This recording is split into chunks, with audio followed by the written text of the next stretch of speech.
ان الدین عند اللہ الاسلام۔ بسم اللہ الرحمن الرحیم۔ صرف 5 منٹ کا مدرسہ قرآن و حدیث کی روشنی میں۔ 14 جمادی الثانی۔ نمبر 1، اسلامی تاریخ، غزوات و سرایا پر ایک نظر۔ رسول اللہ صلی اللہ علیہ وسلم نے جس لڑائی میں بذات خود شرکت فرمائی اس کو غزوہ کہتے ہیں، اور جس میں صرف صحابہ اکرام رضی اللہ عنہم اجمعین کو بھیجا اس کو سرایا کہتے ہیں۔ آپ صلی اللہ علیہ وسلم ہمیشہ دشمنوں کے ساتھ صلح کے خواہش مند رہتے تھے۔ مسلمانوں نے جنگ کی کبھی بھی ابتدا نہیں کی، بلکہ خود دشمنوں نے حملہ کیا یا حملے کا ارادہ کیا تو مسلمانوں نے اس کا مدافعانہ جواب دیا۔ اسلام کی تمام جنگیں اس بات کی شہادت کے لیے کافی ہیں۔ آپ صلی اللہ علیہ وسلم کے غزوات کی تعداد 27 اور سرایا کی تعداد 40 پر 3 ہے۔ بعض مورخین نے دونوں کی تعداد 82 بتائی ہے۔ ان تمام جنگوں میں مسلمان شہیدوں کی تعداد 259 یعنی 250 پر 9 اور مخالف مقتولین کی تعداد 750 پر 9 ہے، جن کی مجموعی تعداد صرف 1018 ہوتی ہے۔ اتنی کم تعداد میں جانی نقصان ہونے کے بعد پورے عرب سے ظلم و ستم، قتل و غارت گیری، فتنہ و فساد اور خانہ جنگیوں کا خاتمہ ہو کر امن و سکون کی ایسی فضا قائم ہو گئی کہ ایک مسافر خاتون بے خوف و خطر تنہا حرا سے چل کر بیت اللہ کا طواف کر لیتی تھی۔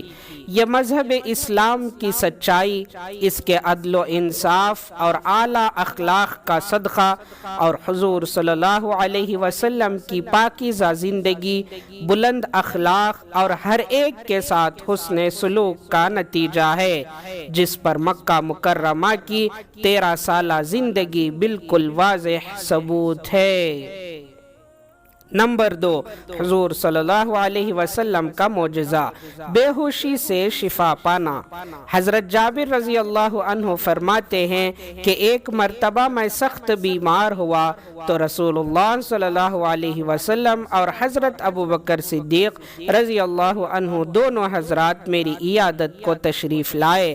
یہاں پہنچ کر دیکھا کہ میں بے ہوش ہوں تو آپ صلی اللہ علیہ وسلم نے پانی منگوایا اور اس سے وضو کیا اور پھر باقی پانی مجھ پر چھڑکا، جس سے مجھے افاقہ ہوا اور میں اچھا ہو گیا۔ مسلم۔ نمبر 3، ایک فرض کے بارے میں، غسل میں پورے بدن پر پانی بہانا۔ رسول اللہ صلی اللہ علیہ وسلم نے فرمایا، جسم کے ہر بال کے نیچے ناپاکی ہوتی ہے، لہٰذا تم بالوں کو دھوؤ اور بدن کو اچھی طرح صاف کرو۔ ترمذی۔ غسل میں پورے بدن پر پانی کا پہنچانا فرض ہے، اس لیے خصوصاً سر کے بالوں، داڑھی وغیرہ کی جڑ میں پانی پہنچانا چاہیے، اور عورتوں کو اپنے بال کھول کر غسل کرنا چاہیے تاکہ پانی بالوں میں پہنچ جائے۔ نمبر 4، ایک سنت کے بارے میں، وضو کے بعد کی ایک خاص دعا۔ آپ صلی اللہ علیہ وسلم نے فرمایا، جو وضو کرے اور یہ دعا پڑھے تو اسے ایک کاغذ میں مہر لگا کر اس کا بدلہ دینے کے لیے عرش کے نیچے رکھ دیا جاتا ہے، پھر اسے قیامت تک کوئی نہیں کھول سکتا۔ وہ دعا یہ ہے، سبحانک اللہم وبحمدک اشہد ان لا الہ الا انت استغفرک اللہم واتوب الیک۔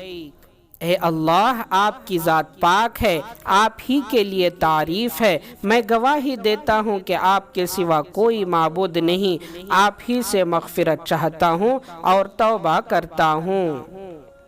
نمبر 5، ایک اہم عمل کی فضیلت، فیصلہ کرنے پر اللہ کی رحمت۔ رسول اللہ صلی اللہ علیہ وسلم نے فرمایا، فیصلہ کرنے والے کے ساتھ اس وقت تک اللہ کی رحمت ہوتی ہے جب تک وہ ظلم نہیں کرتا، پھر جب وہ فیصلہ کرنے میں ظلم کرتا ہے تو اس سے اللہ کی رحمت دور ہو جاتی ہے اور شیطان اس پر مسلط ہو جاتا ہے۔ ترمذی۔ نمبر 6، ایک گناہ کے بارے میں کفر کی سزا جہنم ہے۔ قرآن میں اللہ تعالیٰ فرماتا ہے، جو لوگ کفر کرتے ہیں تو اللہ تعالیٰ کے مقابلے میں ان کا مال اور ان کی اولاد کچھ کام نہیں آئے گی، اور ایسے لوگ ہی جہنم کا ایندھن بنیں گے۔ سورہ آل عمران آیت نمبر 10۔ نمبر 7، دنیا کے بارے میں، مال اور اولاد دنیا کی زینت۔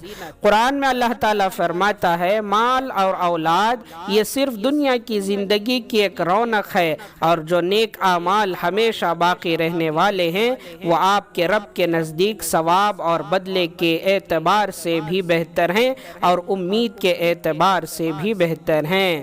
لہٰذا نیک عمل کرنے کی پوری کوشش کرنی چاہیے اور اس پر ملنے والے بدلے کی امید رکھنی چاہیے۔ سورہ کہف آیت نمبر 46۔ نمبر 8، آخرت کے بارے میں، قبر کی پکار۔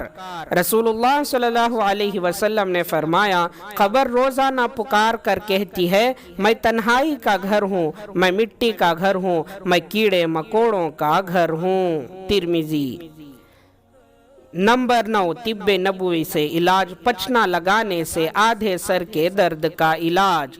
حضرت ابن عباس رضی اللہ عنہ فرماتے ہیں کہ رسول اللہ صلی اللہ علیہ وسلم نے احرام کی حالت میں اپنے سر میں آدھے سر کے درد کی وجہ سے پچنا لگوایا۔ بخاری۔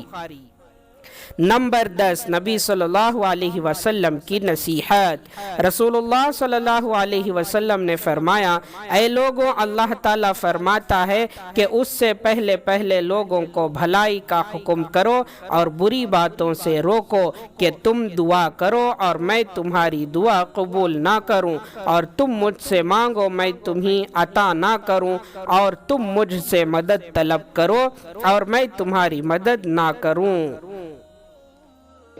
اللہ تعالی ہم تمام کو عمل کرنے کی توفیق عطا فرمائے۔ سبحان اللہ و بحمدہ، سبحانک اللہم و بحمدک، ونشہد ان لا الہ الا انت، نستغفرک و نتوب الیہ۔